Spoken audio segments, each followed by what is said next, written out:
Hello friends, Tanya here with another video, and I am featuring Spellbinders products again today. We are going to use the DIY color deck, modern botanicals, and some Copperplate sentiments. Here we have the growing Better Press set. This is one of the Dina Wakley releases. It is a Better Press registration set. There's this registration panel that you can use to line up and create. Both of these are registrations. You can create the design that is displayed on the front of the packaging, which is very convenient. I'm here showing you the registration plates for both of these. And it is a lovely balanced design for both of the front of those packages. Along with those Better Press plates, we have a couple of embossing folders. This is the lined corners and the lined circles. The lined corners is a 3D embossing folder, and the lined circles is a regular embossing folder. This is my packaging. This is how I know what is in each collection and when it released. This helps me in my organization. I don't know if you do this kind of thing, but I sure love to do this. This came out, I believe that said in March. This is the collage birds. This is holding your heart sentiments. This is the Feather Dream. These are all Better Press systems. Some of them have coordinating dies. This one is coordinating dies for the feathers, and this one has birds with coordinating dies. They each have a scripty font and some other elements, the feathers or the spatters. And then we have these delightful embossing folders, which I haven't had a chance to use yet. This is Scribbled Letter, and this is Soaring. This is a 3D embossing folder. I think the other one might be also, but the birds show through the script on that one. Then we have the Paul Antonio Copperplate sentiments. This is the Happy Everything's release. Here we've got Heartfelt Sympathy, Hope You're Feeling Better, and Happy Anniversary. And then the last one is not just a plate for better pressing or foiling, but also coordinating dies for Happy Birthday and Happy Everything. That's a really nice addition to that collection. I have several of his collections. We've got the Everyday Copper Plate with Thinking of You, Happy Birthday and with Love. We've got the Holiday Sentiments, Merry Christmas, Happy Holidays, Warm Wishes, and then a gift tag. And we have the Wedding Day with Sending Love Always and Forever on your wedding day, and I can't remember the fourth one. These are the three products that I am for sure using on my card today. And I'm also pulling out the DIY color deck from Spellbinders. It is this collection of inspiration cards with tips on the backs of the sheet. I picked out these 4 as possible color combos for the card I'm going to create today and settled on this beautiful neutrals with pinks and greens. These are the colors I pulled out of my stash for cardstock that work with this color palette. And I am trying desperately to use up my stash, so those are all Stampin' Up! Cardstocks. This is Tattered Rose and Saltwater Taffy. We also have Peeled Paint, Forest Moss, and Antique Linen, which I thought also coordinated well. So I've got a cardstock grouping that matches this color palette, and I've grabbed some inks that will also match with this color palette. Then I pulled out the color swatch wheel. I thought this was a great way to organize my color palettes that are inspired from these cards, and I'm going to quickly assemble this. I used the single die to cut out each of those individual cardstocks. And I also used the die that cuts out 6 of these pie pieces in one pass, and I'm going to ink blend onto these with the ink colors that I have chosen. So I'm going to use this one main piece to do both versions, both the ink and the cardstock. I'm just going to add glue. This is my Barely Art Precision Glue in the fine tip bottle, and add these little triangles or these wedges onto the scored lined areas that match up for these shapes. And you can fit 6 of these wedges onto each of these die cuts. Now, if you need more, you could make this have more petals, more wedges, by die cutting another of these and then gluing it together to create enough wedge spaces for all of the colors that you will need. You could even create a full circle. Now I've assembled the cardstock colors on here. We're also going to take the coordinating colors of ink and ink blend those to get the right color swatches. And I do that for each of the colors. This is the Tattered Rose. And now that I have them all ink blended, you can see that the colors are a bit different than the cardstocks. If you have cardstocks with coordinating ink pad colors, that's another way to do this, but I wanted to create two different color palettes using different or two different versions of this color palette using different resources. And you could certainly continue this theme if you wanted, especially if you wanted to come back to it. I just thought this was a really handy way to create a quick and easy reference when you do take the time to assemble one of these color combos. Sometimes you really hit on one you love. And this is a nice subdued color palette. This would work for masculine cards. It would work for sympathy cards, and I am going to make a sympathy card just because I never have enough of them in my stash, and I never really want to create one when I need one. So that's both the ink and the cardstock versions, and I'm going to hold those up to that inspiration card, and you can tell me which you think matches the inspiration better. There's a good close-up still shot there. One of those reads a little more warm, and the other reads a little more cool. I have a piece of that very palest pink, which if you have Stampin' Up! Old colors, this is powder pink.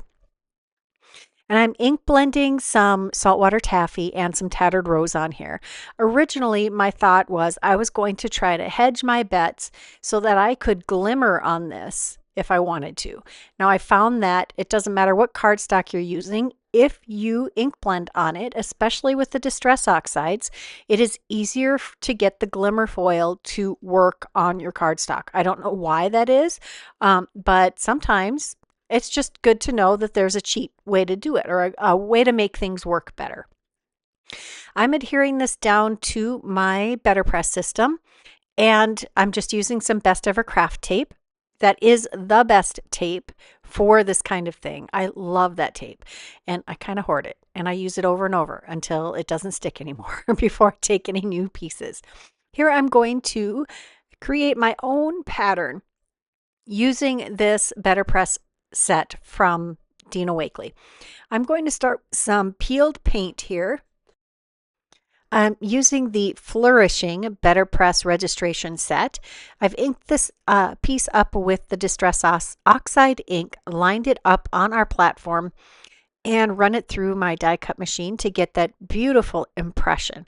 You do not have to use watercolor cardstock or the Better Press cardstock that Spellbinders sells to get your impressions. Think of this as stamping, but with a metal die. It does do a beautifully crisp, solid image when you use the Better Press, as long as you ink your your die piece, your plate well enough. I'm just cleaning it in between, and I'm using the grid on the platform here to line these up so that it is about 2 blocks in from the side and 2 blocks up from the bottom. So that's about I think it's about a ½ an inch up from the edges of the 5x7 markings on this platform. And since I have the grid and can reline it up exactly where I want it, I can ink up our plate and slide it out of the way and clean off the platform so that I'm not accidentally transferring any extra ink. Now I've done the 3 on this end. I'm going to do 3 more half circles on the other end of our piece of cardstock. This is a 5x7 piece of cardstock, and I am going to trim this down because it's going to have, it's going to be the top, one of the top, no, it's not going to be a top layer. It's going to be one of the layers. So it's going to be matted on another layer. So I need it to be a little smaller. I found this really easy to create this pattern. And I used the antique linen peeled paint and saltwater taffy inks to create those half circles. Now I'm going to give the platform a really good clean and do our last impression here. Now I could have left those images or the plate in place and done each of those twice, but I didn't really know where this pattern was going when I started. Here I'm dry fitting a couple more plates here to try to figure out how I want this pattern to continue. I have the sentiment in the center. Again, I was going to directly hot foil the sentiment in the center here. And I decided not to. I really probably should have given that a try, but I decided I wanted that on another shape elevated on the card. Next I have that branch of leaves, and I'm inking that up with the forest moss. Now my forest moss ink pad might need a little bit of TLC here. I don't think I re-inked this one. I think it just needs some hydration and more ink because the innermost part of that felt pad is very sunk in. So I was only able to use the corners of that ink pad to ink my image. But it did get very well inked. I was able to do it. And we have our two branches. Next, I'm going to take the Lisa Horton metallic ink in solid gold, and I'm going to do these 3 circles and add a little touch of gold to our background. I love doing these eclectic backgrounds. I love to make backgrounds. I find it very therapeutic to just create a background. I didn't make it completely symmetrical, and that's part of what I wanted to do. While I was trying to find the placement for this cluster of little circles, I actually laid it impression side down on the cardstock, held it in place with my finger while I flipped it over onto the platform to get it roughly in the spot that I wanted it. Again, I'm inking it up and then moving it a little to clean off the area and making sure it is roughly where I want it on our background. Since this is such an eclectic background, it isn't really important where each of those pieces landed. Now I'm going to ink blend another piece. This is Hammermill cardstock. I am using the Tattered Rose and antique linen to create an area for the Copperplate sentiment to be glimmer hot foiled. I thought white would be too drastic, and so I thought I would ink blend a 2-tone piece of cardstock, blending these in the middle a bit. Then I'm going to use one of the satin metallics. I think it is satin rose gold. It almost looks like brass. It's a nice dark gold. And I'll use a little Best Ever Craft tape to hold that in place. I do have to move that a little bit because I want both ends of that piece of tape touching the actual cardstock. So we'll put that plate side down on our platform. I do heat this up twice on the Glimmer Hot Foil system before I run it through the machine, just because I want that satin metallic to really leave a good impression. Next, we're going to use the fresh picked labels and tag dies to die cut our sentiment.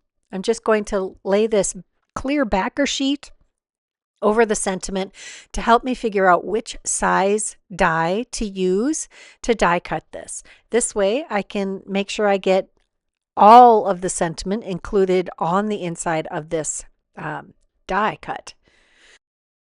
I do make sure to secure my dies to my cardstock when I want something to be placed exactly where I want it when I run it through the die cut machine, because I do not have confidence that it won't slide around and mess up my work.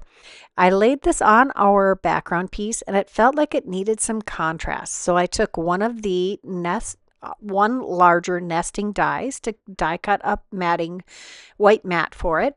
And then we're going to pull out the 5x7 matting basic set B. We're going to die cut this khaki colored cardstock. It's if you have a bunch of old Spellbinders cardstock. This happens to be the River Rock. I don't think that is a color that they carry anymore, but it is just kind of a putty colored, taupey color. It's pretty close to antique linen, so if you really want that same color, I would just ink blend a panel of white cardstock with antique linen. That's pretty close. I am deciding what size I need to cut this other panel down with all of our background creation. I do ultimately go get a die from the Matting Basics Set A 5x7 set. Then I'm going to use this lined corners, I think it's called. I am inking up the side of the embossing folder that has the writing on it with some antique linen ink here, Distress Oxide ink, and I'm going to close that over the piece of cardstock. I prefer that way I don't get accidental smears, and that just does a little bit of tone on tone here. And that was the third from the largest of the Matting Basic Set A, and I die cut the pattern from that. We're also going to add a little bit of extra cardstock between all of the layers, and we're going to stack up these fresh picked label die cuts. I had a little smudge on one edge of that white, and I wanted to put it in a spot that it's ultimately going to be cut off of. I decided to butt this up against one edge of the layers, so I'm going to trim off the extra here using my guillotine trimmer. Now I am going to dry fit this to see if I have trimmed off enough and if it's going to look the way I want it. I do see that I want a little more color variation. I need some pop of a darker color here, and I'm deciding that I'm going to keep this not dead center of the cardstock, but towards the top to show off a little more of that pattern and to give it a little more of a balanced look. Now that I have that planned out, I decide to pull out my watercolor mixing set. I want to spatter this with some gold and some of that spatter white. I'm just going to work that up a little bit. I added some water to it, and we're going to spatter both the sentiment panels and this patterned panel. I'm also going to bring out my pretty little green dish that I got in San Francisco. I got that in Chinatown in a cute little import shop. And I am spattering this with the white after I've spattered the gold. I'm going to set these aside to dry, and we're going to work on another 5x7 panel that we're going to use on the inside of the card. I have the Tattered Rose and the Saltwater Taffy Distress Oxide inks here again. And I'm adding some color just to the lower right corner of the inside of the card, the panel that we're creating for the inside of the card. Now that I have those, I am going to use those Better Press plates again. I'm going to add just a couple of impressions. We're going to do the lined half circle, and I did that in the Saltwater Taffy. And then we're also going to use that leaf, that branch of leaves. And I'm going to do that in, I believe, peeled paint. Just adding that ink, and we'll run that through the die cut machine one more time after I clean up the platform. Again, don't want to transfer any ink that in a spot I'm not intending. Now that I have those two impressions made, I will spatter these again with the gold and the white spatter. I think that adds so much to this look. It's definitely got kind of a grungy look to it. We're also going to use the Woodland Tales Fern die. I love that woodland themed product line. I did not get it. I purchased this leaf myself just a little bit ago, finally getting to use it. I'm going to die cut this panel that we've decorated with one of the 5x7 Matting Basics dies from set B. And now it's time to start assembling our card.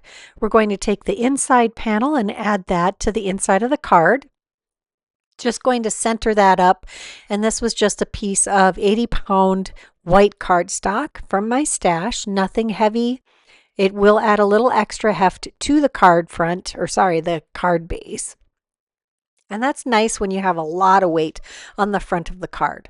We're going to take one of these ferns that we cut, and this is of the darker green, which if you wanted to know which Stampin' Up! Color this is Mossy Meadow, I believe, and I think that is still a current Stampin' Up! Color. Otherwise, you could use Rainforest or Fern from the Spellbinders color wheel family, and that would look beautiful here too. This is the Holding Your Heart Sentiments. I have a bunch of these foiled in a variety of colors on different color cardstocks, and I keep them on those cardstock pieces until I need to use one of them in a color I don't already have die cut. This is my quick and easy organizational tool. I will try to remember to link to this video, the video that I show you how to make those, and that's how I organize all of my different sentiments. So I have one of those little organizers created for each set of sentiments that I might be making multiples of that I don't use. Now that I've attached the fern and one of the sentiments to the inside of the card, which says, I am holding your heart, which sounds very much like a sympathy card to me, I'm going to start building the front of the card. I have extra cardstock layers, especially behind that embossing and the better pressing, because that does do a little bit of extra stress to your paper, and you want it to lay nice and flat on your card. Once I have those pieces adhered, I'm using two Misties here to add some weight and help those dry nice and flat. Next, I'm going to loosely adhere our sentiment panel here, and then we're going to start tucking the ferns underneath here. So I've got a darker green and a slightly less dark green. These are both a bit on the blue side of the green. I am pulling off bits of the ferns to make them fit better underneath our image here. Remember, if you need to modify your die cuts, feel free. I mean, absolutely, especially if you're not going to see the part and that you're tearing off. If it'll work better with your design, absolutely do that. Now these ferns are really easy to adhere by just putting a line of glue along the middle stem and then just tacking it down.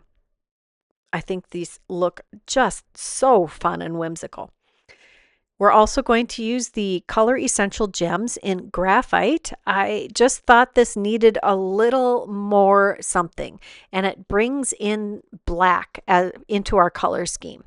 So I'm adding a scattering of these gems, and I'm being quite generous because, well, I'm trying to be less hoardery about all of my crafting supplies. I encourage everyone to use the supplies you have. There will always be new things you think you need, and it's awfully hard to justify buying these products if we're not actually using them. So I'm adding 3 groupings of these gems, and each of those groupings is an odd number, which I feel is the most pleasing to the eye. I'm just trying to find some good spots to put these. And that completes our card. I hope you enjoyed this video. I had a lot of fun making this morning, even though it's a sympathy card. I love to do these kinds of artsy mixed media type of projects. If you enjoyed this video, please give it a thumbs up. Like this, or subscribe to this channel if you haven't done that. If you're interested in any of the products that I used today, they will be listed and linked. Well, there will be a link to a full list of all of these products in the description box below. Don't forget to leave me a comment. I love to hear from you. And until next time, here are a couple more videos I thought you might enjoy. Bye-bye.